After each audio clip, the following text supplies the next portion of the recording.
Oke, jumpa lagi di Opini Budiman. Pada tahun 2013 saya menulis buku ya, judulnya adalah Akal-Akal Akil.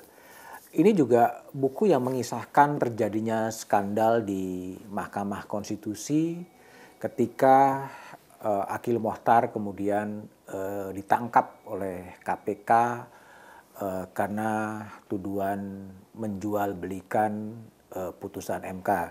Jadilah buku yang bernama Akal-Akal Akil. 10 tahun kemudian di tahun 2023 kembali terjadi prahara di Mahkamah Konstitusi. Hakim Konstitusi Arief Hidayat tampaknya begitu frustrasi terhadap apa yang terjadi di Mahkamah Konstitusi. Padahal lembaga ini punya peran yang sangat strategik, peran untuk menguji undang-undang atas undang-undang dasar, menyelesaikan sengketa pemilu, termasuk menguji permintaan pemakzulan terhadap presiden.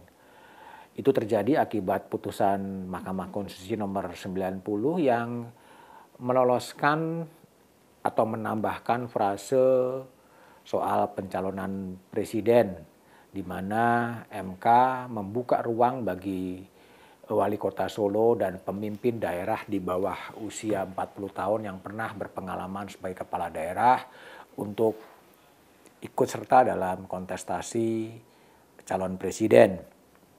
MK kemudian diplesetkan menjadi mahkamah keluarga. Cemoohan itu tentunya amat menyedihkan. Hakim konstitusi itu adalah negarawan yang menguasai konstitusi. Demikianlah atribusi yang ditetapkan oleh Undang-Undang Dasar terhadap konstitusi, terhadap hakim konstitusi. Statusnya begitu tinggi, tapi sayang kemudian Mahkamah Konstitusi kepleset ketika kemudian mengabulkan gugatan soal syarat pencalonan presiden. Undang-undang sebenarnya hanya menekankan pada usia 40 tahun, tapi kemudian dibuka ruang usia tetap 40 tahun, tapi pernah menjadi kepala daerah atau pernah dipilih sebagai melalui pemilu. Itulah yang kemudian menjadikan polemik sampai sekarang, karena putusan itu dianggap melanggengkan, membuka jalan bagi Gibran Rakabuming Raka untuk menjadi bakal calon wakil presiden, dan itu sudah menjadi fakta politik. Gibran menjadi bakal calon wakil presiden dari Prabowo Subianto. Menguji materi sebuah undang-undang terhadap undang-undang dasar itu hal-hal yang biasa saja, itu sah secara konstitusional. Namun yang menjadi masalah sekarang ini adalah ada dugaan konflik kepentingan. Konflik kepentingan karena ketua Mahkamah Konstitusi adalah adik ipar dari Presiden Jokowi, dan putusan yang kemudian patut diduga ada konflik kepentingan adalah berkaitan dengan posisi Gibran yang juga keponakannya.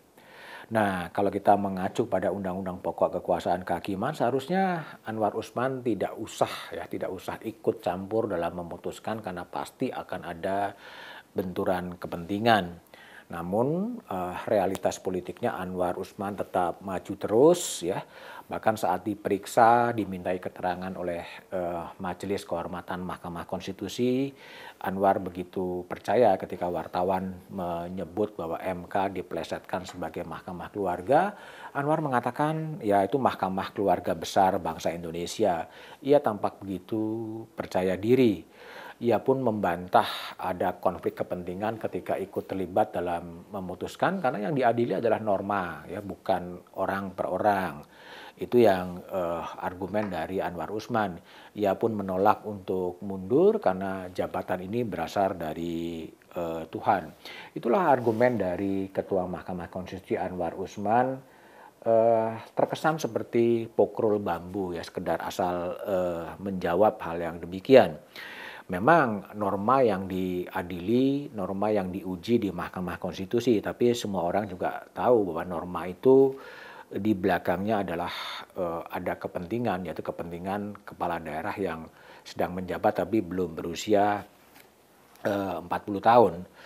Kalau membaca peraturan Mahkamah Konstitusi soal deklarasi kode etik dan perilaku hakim, antara lain disebut demikian, hakim konstitusi kecuali mengakibatkan tidak terpenuhinya quorum untuk melakukan persidangan harus mengundurkan diri dari pemeriksaan suatu perkara apabila hakim tersebut tidak dapat atau dianggap tidak dapat bersikap tak berpihak dengan alasan-alasan di bawah ini.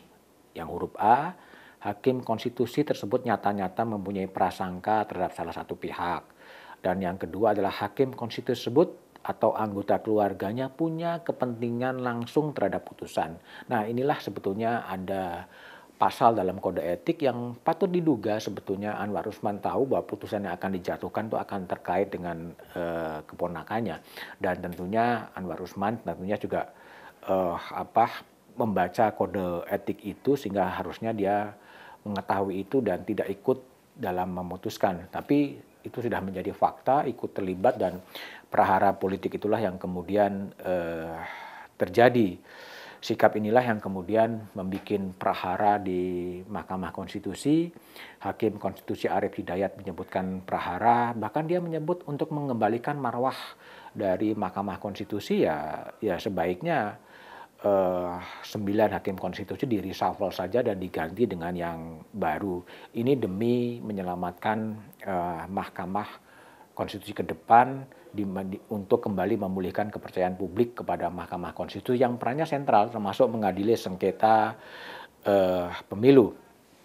Nah, kemudian publik sangat berharap ya bagaimana Majelis Kehormatan Mahkamah Konstitusi yang dipimpin oleh Jimli Asidiki, kemudian Bintan Saragih dan Wahiduddin Adam bisa menyelesaikan prahara di Mahkamah Konstitusi. Dugaan konflik kepentingan tanpa harus menunggu dari MK-MK memang bisa tampak, tapi itu kembali terserah kepada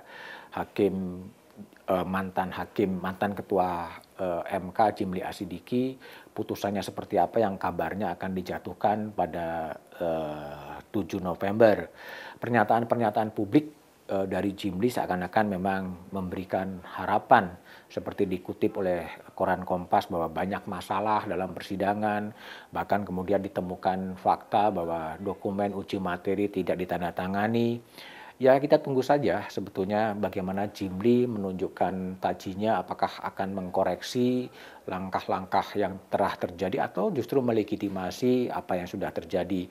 Tapi bagi saya prahara di Mahkamah Konstitusi ini menjadi menarik karena menginspirasi lahirnya buku yang kedua. Kalau ini Akal-Akal Akil, mungkin nanti akan muncul buku yang sama tapi tajuknya mungkin Akal-Akal Anwar, sehingga selalu ada pencatatan sejarah dan itu akan menjadi dokumen sejarah bagaimana proses persidangan di Mahkamah Konstitusi yang sekarang sedang ditunggu publik, bagaimana putusan Jimli itu ditunggu publik, apakah akan mengkoreksi atau akan melegitimasi apa yang sudah terjadi. Itu akan sangat menentukan bagaimana perjalanan demokrasi, perjalanan negara demokrasi konstitusional ke depan. Kita tunggu sampai Selasa 7 November 2023.